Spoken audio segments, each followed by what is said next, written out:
Il n'y a aucun combat dans le monde que le Sénégalais a commencé qu'il n'a pas terminé. Ils sont allés prendre un pouvoir au prix de leur vie. Sonko et Diomaye, on ne les a pas élus pour qu'ils aillent régler les problèmes de l'AS. On les a élus pour qu'ils règlent les problèmes sénégalais.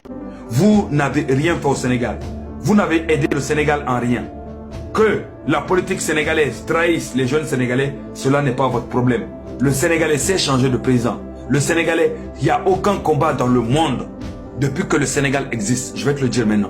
Il n'y a aucun combat dans le monde que le Sénégalais a commencé qu'il n'a pas terminé. Vous, tous les combats que vous avez commencé dans votre vie, vous ne l'avez jamais terminé. Quand vous faites un coup d'état, vous mettez quelqu'un, l'autre vient faire un autre coup d'état. Vous changez de veste tous les 2-3 jours.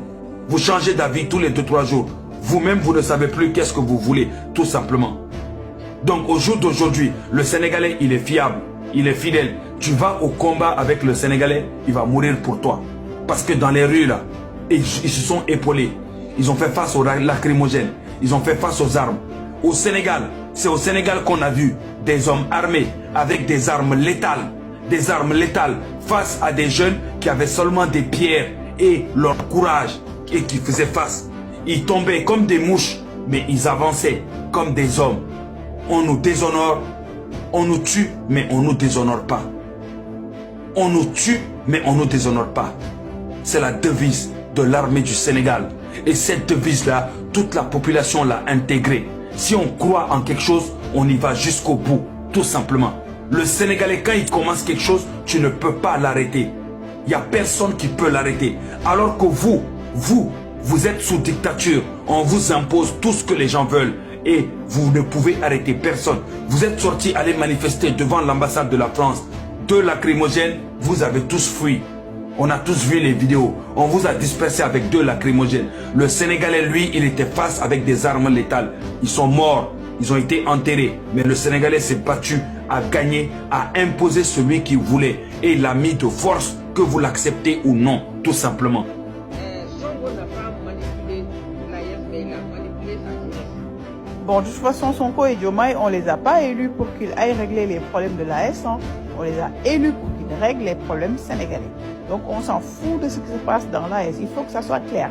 Si vous vous sentez trahi, ce n'est pas notre problème. Ce n'est pas notre souci. Donc, ce n'est pas la peine de répéter, oui, il n'a pas trahi l'AS. De toute façon, ils ne vous doivent rien. Ils ne vous doivent absolument rien. Que dalle, nada. Ceux qui disent que Sonko et Diomaye ont trahi l'Afrique, l'Afrique a 3 pays, Mali, Niger, Burkina, on s'en fout de cette Afrique-là.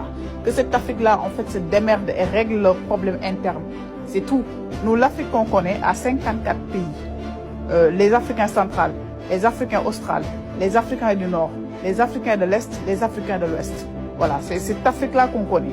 Mais l'Afrique à 3 pays-là, on ne le connaît pas. Nous, au Sénégal, quand on avait le problème de rébellion en Casamance, avec 3 000, 5 000 morts, on ne vous a pas appelé. Voilà. Et vous n'êtes pas venu pour nous aider. On ne vous a rien demandé. On ne s'est pas victimisé. On n'a accusé personne de nos problèmes. On a réglé nos problèmes comme des personnes responsables. Avec des dirigeants responsables qui ne s'étaient pas cachés derrière le panafricanisme pour impliquer ses voisins. Et tu rajoutes que Sonko a manipulé sa jeunesse. Ces propos venant d'une Malienne, ça me choque. Je me dis peut-être tu es inconsciente. Votre putschiste Assimi Goïta, ce sont des manipulations qui le maintiennent au pouvoir. Premièrement, il avait promis d'organiser des élections libres et transparentes, mais jusqu'à présent, on ne voit pas d'élections. Il a manipulé son peuple jusqu'à se nommer lui-même en fait président de la République du Mali, voilà, sans être élu.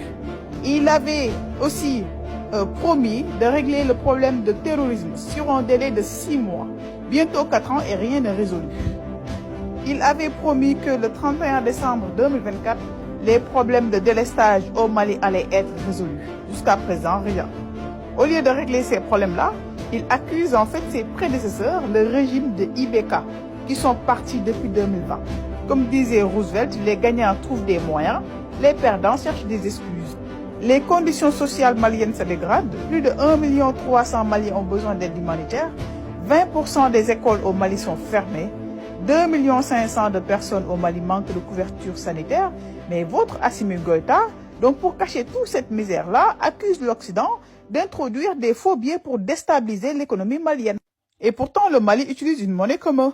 Voilà, il fait partie de la zone CFA. Si on me parlait de la Guinée ou bien de la Mauritanie, qui ont leur propre monnaie, je peux comprendre, mais le Mali, vraiment, c'est rigolo. Ces faux billets-là ne touchent pas uniquement le Mali, ça va toucher toute la zone, en fait, CFA, le Sénégal, Côte d'Ivoire, Guinée-Bissau, etc., etc. Ça peut conduire à l'inflation dans l'espace UEMOA, instabilité économique. D'ailleurs, dernièrement au Sénégal, les autorités sénégalaises avaient saisi plus de 5 milliards de faux billets. Et pourtant, nos dirigeants ne l'ont pas utilisé pour manipuler, en fait, la population, comme fait Assimi Goïta. Voilà, qui cache son incompétence.